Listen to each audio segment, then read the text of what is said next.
يا أيها الناس اعبدوا ربكم الذي خلقكم والذين من قبلكم لعلكم تتقون الذي جعل لكم الأرض فراشا والسماء بناء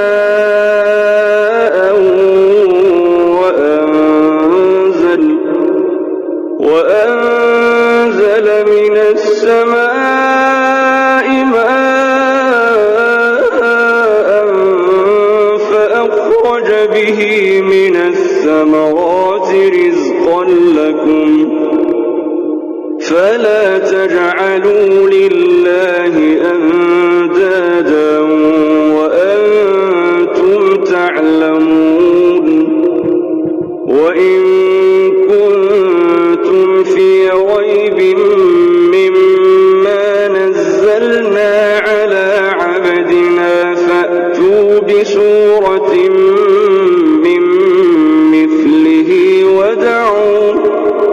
ودعوا شهداءكم من دون الله إن كنتم صادقين فإن لم تفعلوا ولن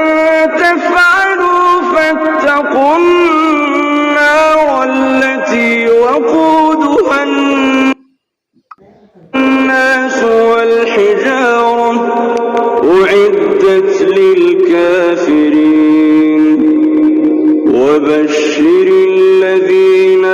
آمنوا وعملوا الصالحات أن لهم جنات تجري من تحتها الأنهار كلما رزقوا منها من ثمرة رزقا قالوا هذا الذي رزقنا من قبل وأتوا به متشابها ولهم فيها أزواج مطهرة وهم فيها خالدون إن الله لا يستحيي أن يضرب مثلا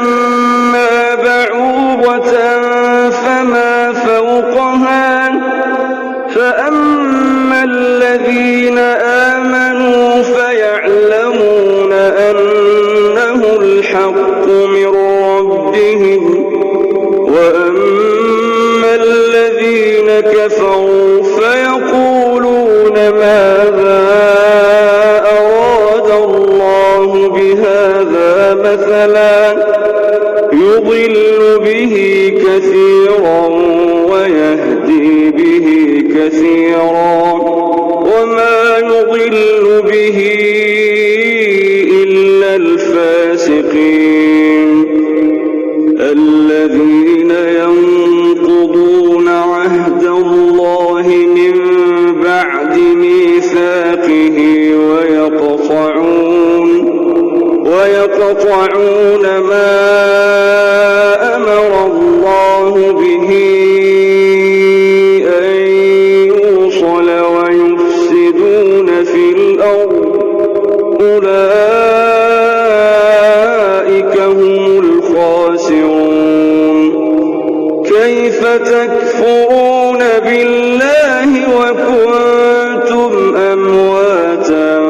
فأحياكم ثم يميتكم ثم يحييكم ثم إليه ترجعون هو الذي خلق لكم ما في الأرض جميعا